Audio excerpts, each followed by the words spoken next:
managing and protecting the world's grueling number of endpoints, enabling Tanium's customers to see, control, and protect every endpoint everywhere. Tanium's mission is to provide certainty in uncertain times with the industry's only converged endpoint management. Trusted by the US military and the majority of the Fortune 100, Tanium helps manage and protect nearly 30 million endpoints. Tanium, the power of certainty. Visit securityweekly.com/Tanium to learn more. Can your incident response technology collect from off-network endpoints? Xtero FTK Enterprise can. Endpoints are no longer located in a physical office, and organizations need a comprehensive investigation tool that enables holistic data collection and review. With FTK Enterprise, you can also scan for IOCs and MISP indicators. You can scan with Yara rules, and you can use integrations to trigger automatic endpoint collections. Visit securityweekly.com/Xtero for access to their white paper, Incident Response for a Remote World. CyberArk is at the forefront of demonstrating how identity security can help prevent and block a ransomware infection before it brings a business down. CyberArk offers protection along every aspect of the attack chain, from the initial intrusion all the way through data exfiltration. Whether you are proactively building your security program or need to restore trust in your IT environment, CyberArk has the experience to help. Learn how at securityweekly.com/CyberArk. Welcome back to Enterprise Security Weekly. Don't forget to check out our library of on-demand webcasts and technical trainings at securityweekly.com/on-demand. And while we don't have anything super recent there, Larry Pesci did a great deep dive on Apple AirTag hacking on Paul's Security Weekly last night. You should go check it out after this if you want to hear about all the ways AirTags can be used, abused, and defenses against some of the more stalkery issues with AirTags. It was very, very interesting. Now for the Enterprise Security Weekly news. Check out securityweekly.com/ESW282 if you want to check out the stories that we're going to chat about today. We don't always get to all of them, so if you just want some of the latest news that's happened in the last week or so, you can check that out at your leisure. Before we dive in too much, I've got a question for you, Tyler. Sure. So one of the things I do when I prep, and I was going through my unicorn lists the other day, and I realized what CB Insights and a lot of these other Crunchbase categorize things as cybersecurity. Like there's some stuff in there that's just totally off. Like there's one called Chex that's like a restaurant POS vendor or something like. I have no idea how it got in there. But then there's things like fraud, anti-fraud, and stuff like that. I generally don't categorize as cybersecurity. But there's some new stuff showing up too that I wanted to get your feelings on.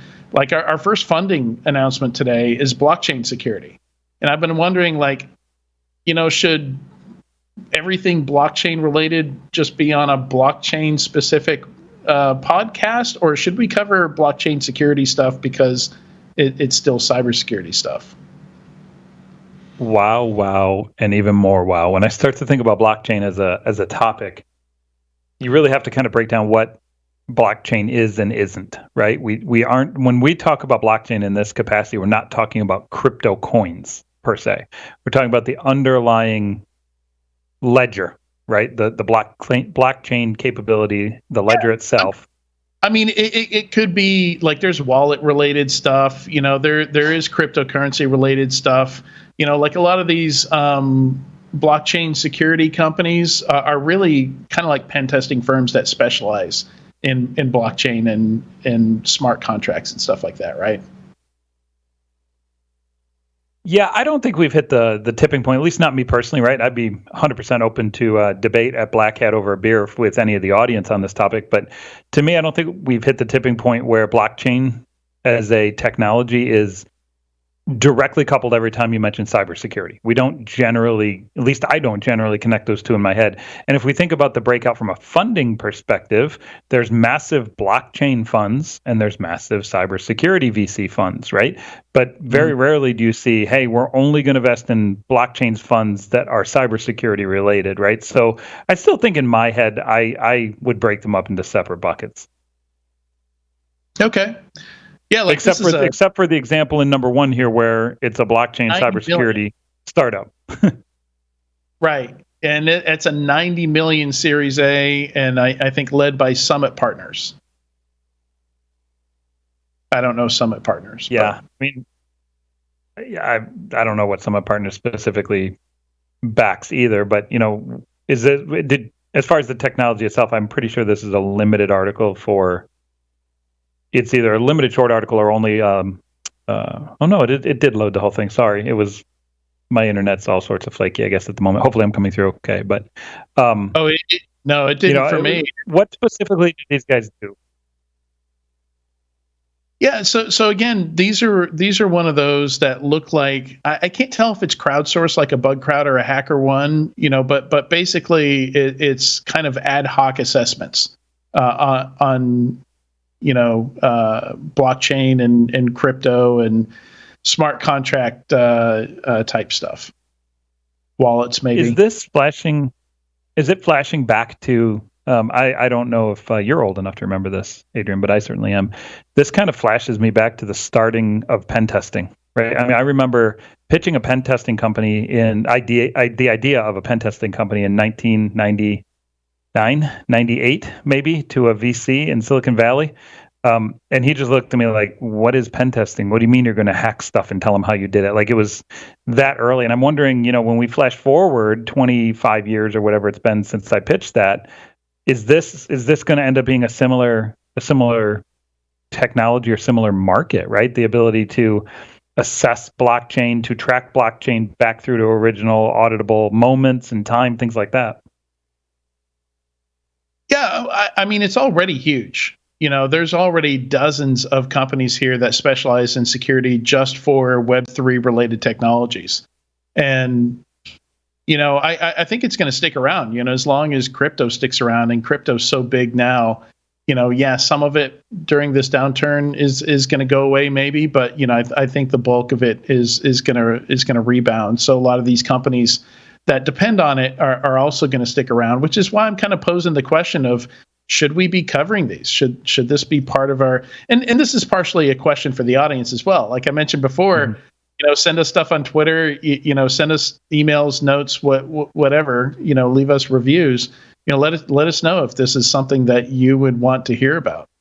And there's actually another category here as well. In addition to blockchain, identity verification is one where I've seen a ton of companies here that specialize in identifying individuals. So like you fly into Miami and you have to do some kind of face recognition thing. The company that does that is getting categorized by, CB Insights and Crunchbase and VCs and people this as cybersecurity.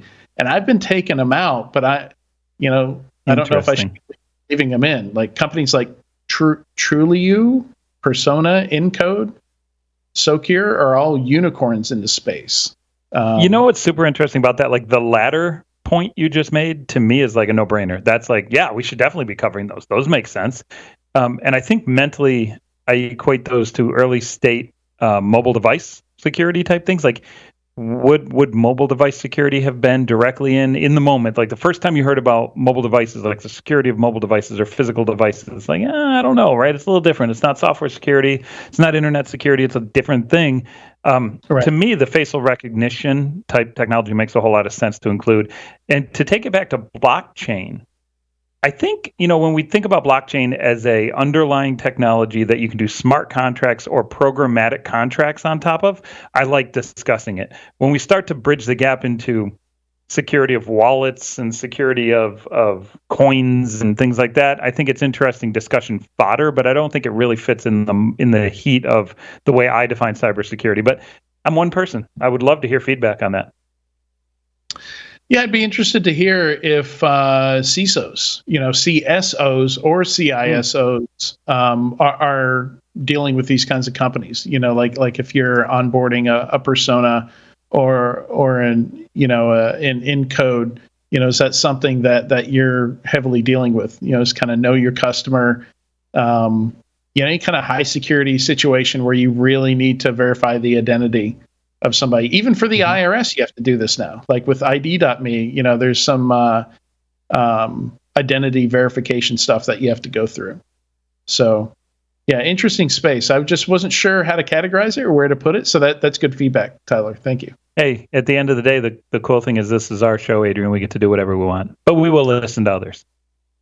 We do, but that doesn't mean I don't want input on it because, See, you're just a nicer person. I'm just not a nice person. I'm going to put what I want on it. I don't care. Oh, no, at the end, I'll do what I want. But yeah, I want to hear people's opinions, and that's going to sway mine, right?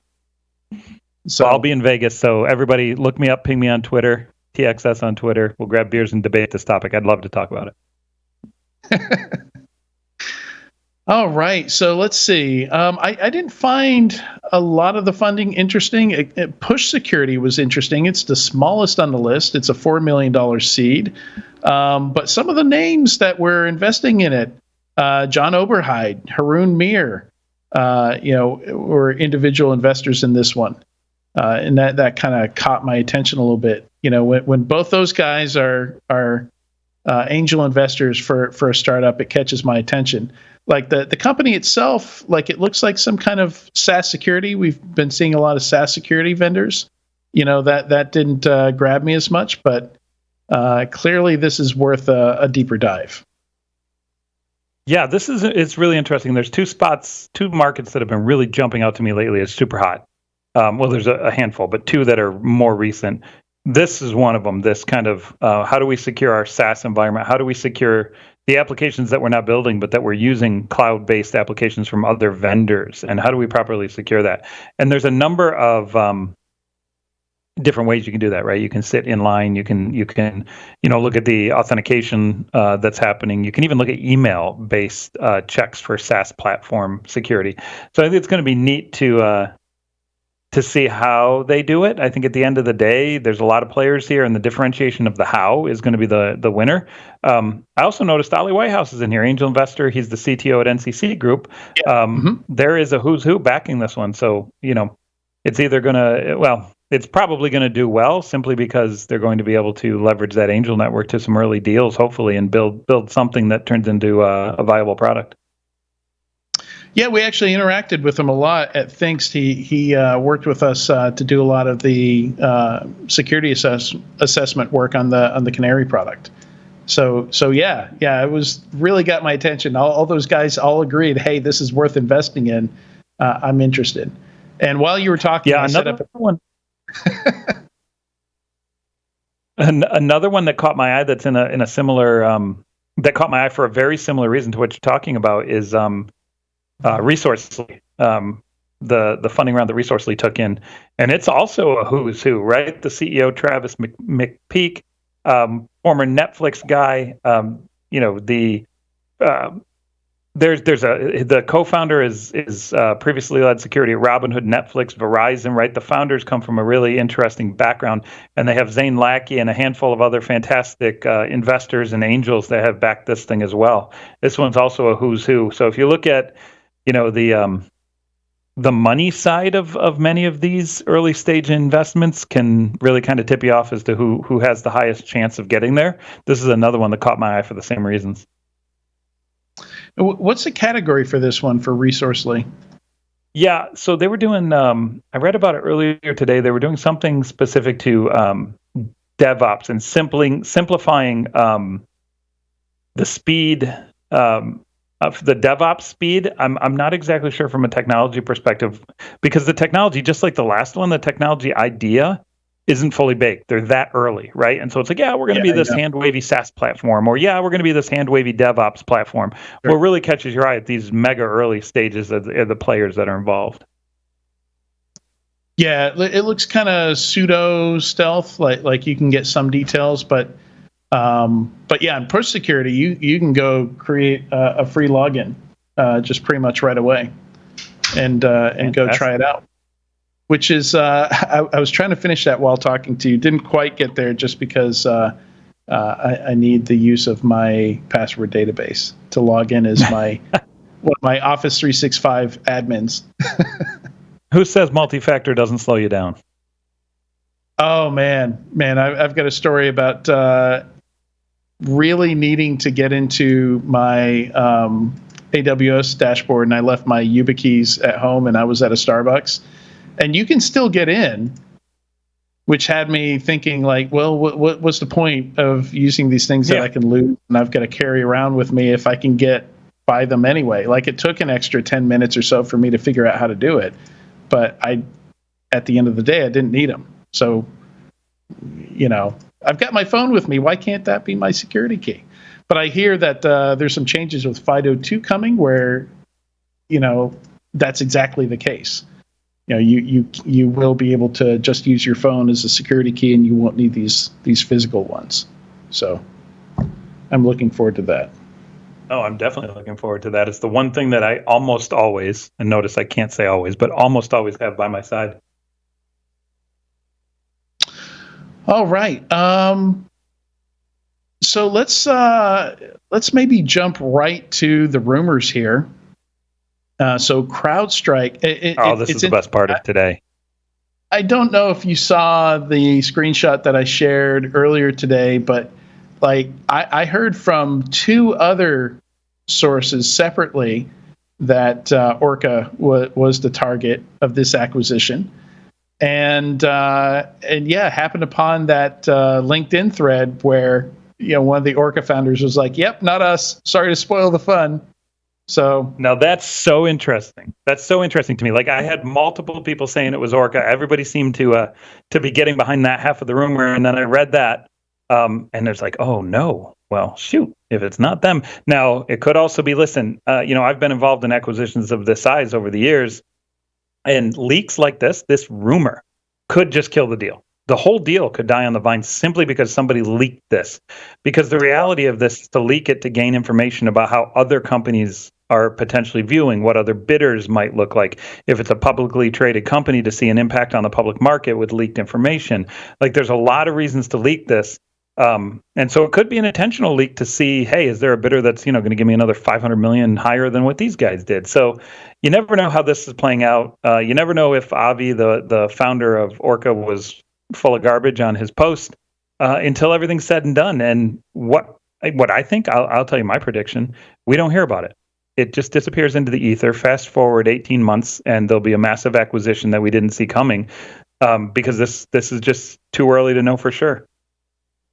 Yeah, you remember back in 2015 when Seeking Alpha released that rumor that Cisco was buying FireEye, and I remember I was at 451 at the time.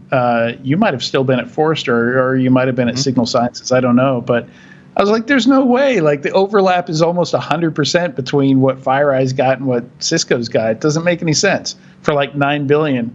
And nothing ever came of it, and I heard rumors that like it was done just to like test the waters or something like that. Like the rumor was the point, for sometimes that's the case. Yeah, sometimes that's the case. And like the Cisco, I don't know the exact details because I was not employed at Signal Sciences at the time of the Cisco Signal Sciences leak. But they didn't get bought by Cisco, but I know they were in talks with them at the time, right? So you just never know how these things play out longer term. Yeah. Strategic. But that being said, Adrian, who do you if it's not Orca, who is it? Like, what makes the most sense? Like, I think we both agreed when we were back channeling this conversation on Slack earlier today that Orca makes the most sense. Valuation seems exorbitantly high, but right given a strategic acquisition like this. Who else fits the mold that would make sense for this acquisition to occur? It's got to be Israeli, and it's got to be something CrowdStrike would like. So CrowdStrike, so if they're to extend services they already have, Arctic Wolf is in there. Like, if they wanted to grab an MDR, I don't know if Arctic Wolf uses their own stuff or if they white label something, but that's on the very edge of my guesses here. I think cloud security CSPM makes a whole lot of sense.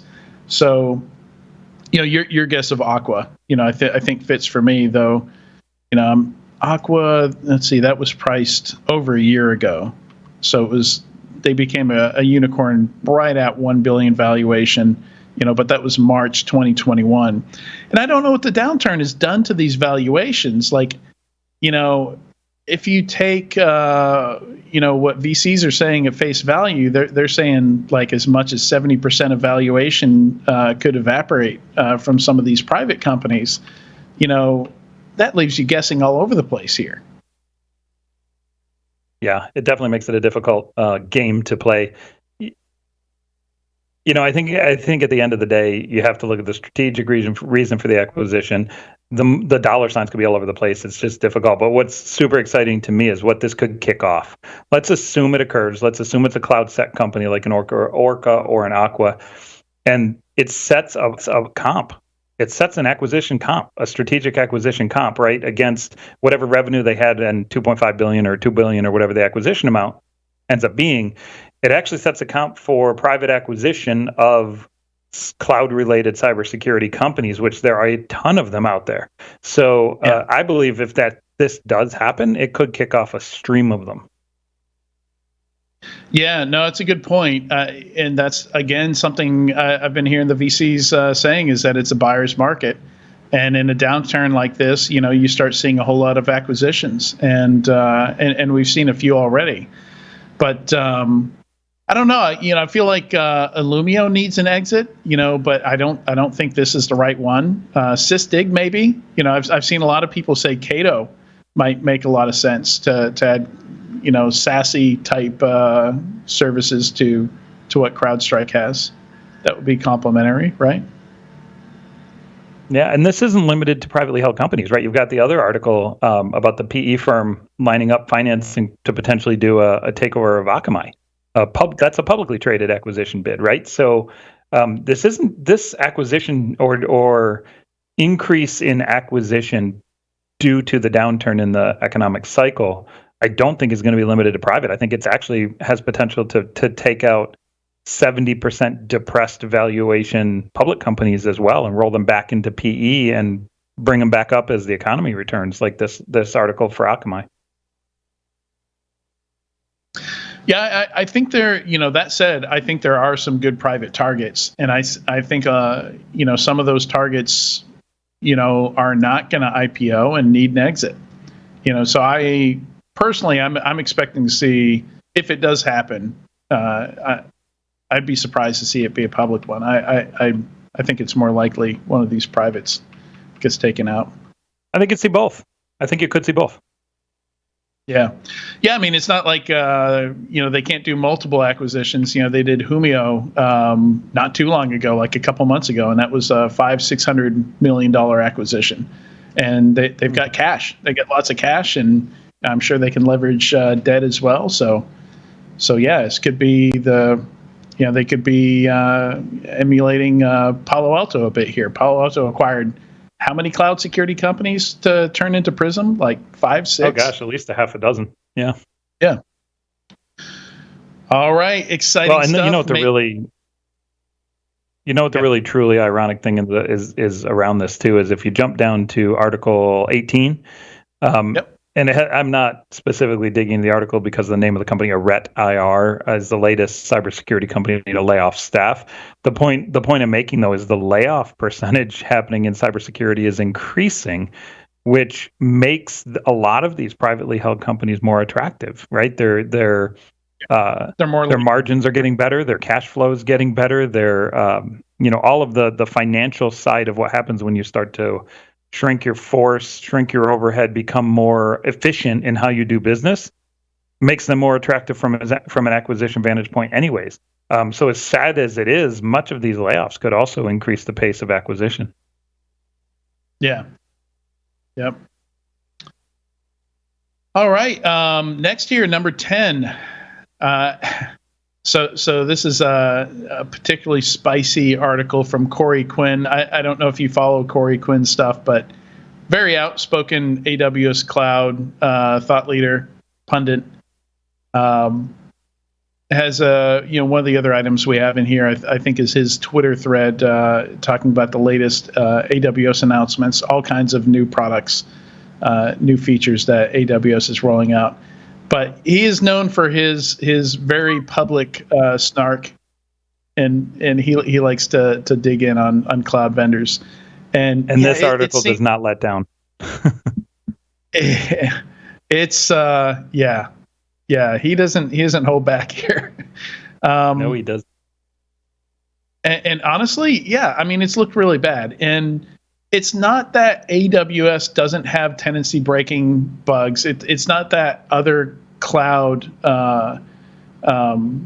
big public clouds aren't having vulnerabilities discovered and issues and things like that. One of his big points here that I kind of agree with is it's how mature their response is, versus what you would expect from Microsoft. Ooh. This one, yeah. I mean, I definitely recommend reading this article. First off, let me just bring up a completely unrelated comment about the names of the vulnerabilities. Why do we have to name every vulnerability? And I can't find the list of them, but there was a list in the article. Oh, here it is. Chaos DB, Synlapse, AzureScape, Auto Warp, and Extra Replica. Everything is so marketing buzzy. Why are we naming vulns and issues like this? But anyways, let's set that debate aside. He definitely cracks open the. What's your title again? Stop. Why? Stop. We're going to debate that later. But he definitely cracks open the can of whoop ass on Azure, which, you know what? If you're an AWS dude opening the can of whoop ass on Azure, I think it's a little bit on the nose to be as beatdown mode, I guess you could call it, as this article comes across as. Everybody has issues, like you said, Amazon also has tenancy hopping issues, and sure, there may not be as many of them, but damn, this is direct, man. And this is just calling out Microsoft across the board for cultural failures, fundamental systemic failures of cybersecurity, not just, oops, we made a bug. This is pretty inflammatory. And I think there are cultural issues here. I remember back when I was at 451, people would tell me, I would hear all kinds of stories about, the Azure sales folks encouraging organizations to lift and shift into Azure, even though it was going to be super expensive, way more expensive than in their own data center, even though it was the wrong way to adopt and migrate to cloud, just to get them in there, because they wanted the growth, they wanted the stickiness of getting them, to be Azure customers. So that was really, I feel like they kind of mortgaged their their security culture here, to grow. Talk about how amazing Azure growth was compared to AWS. Try and keep up. Yeah. So Adrian, I have a hard stop here at the top of the hour, but I want to bring up one more article before we bolt. And I'm gonna censor myself. Let's bring up the squirrels because it's a squirrel article, and I'm gonna censor myself and say I'm not being a jerk. That article, number 21 and number 22, is one of those situations where if you have to say, "Hey guys, I'm not being a jerk," but it generally means you're being a jerk, right? Yeah. I wish there was a recording of that town hall meeting. I want to hear that recording. And he responded too. There's a whole interview that's also expletive filled on CRN with him about the town hall meeting. That was potentially cringy. Yeah, kind of crazy. So for those that don't know, the Kaseya CEO had a town hall talking about culture clash with the acquisition of data employees, Datto employees, and kept saying, "I'm not being a dick" throughout the entire conversation. Now, trust me, I have a truck driver mouth. I'm really bad. Like, I swear a lot, probably way too much, but not in that setting. It's like, dude, filter yourself, find a way. He relishes his image, it says, as a brash executive who speaks his mind. I'm not sure I want to work there. No, it certainly will. I'm sure their natural attrition will go through the roof after this. And maybe that's what they want. Maybe that's part of the strategy again. I think there's better ways than just being an asshole. I think there's just better ways. Like in Elon, everybody's coming back to work, or you gotta turn in your notice. Oh gosh, yes. Maybe. All right. You got to go.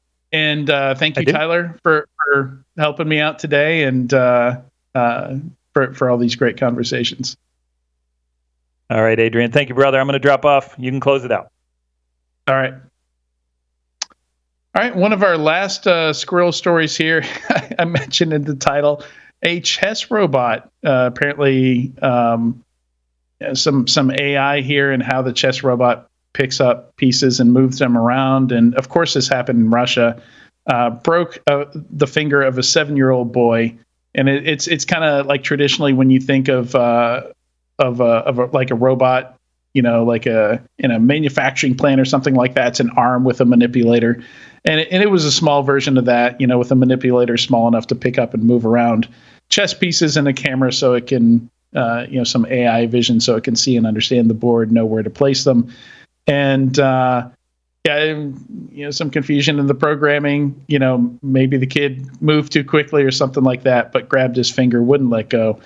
And, kind of a squirrel story, kind of a, like, I don't know, maybe something we laugh about today, but 10 years from now, it's not that funny when much bigger versions of these robots make the same mistakes with people in manufacturing centers. But more and more you see these robots developed. It's definitely a requirement to have some kind of hard switch to shut these things down. And I don't know if they had that in this case, but it sounded like it took them a while to get that poor kid's finger out of the robot's grip. So need to make sure we're building robots with easy shutdown buttons. Big red buttons you can hit, shut those guys down. If you don't agree, watch some robot movies. Watch some fantasy, some sci-fi about robots running amok. But I feel like we learned this lesson already, thanks to writers and movie makers. But I don't know, maybe some more hands need to be broken before people are convinced. I don't know. All right. Thanks so much for joining us today. Big thanks to everybody who watched or listened. And we're going to wrap here, but we'll be back next week here on Enterprise Security Weekly.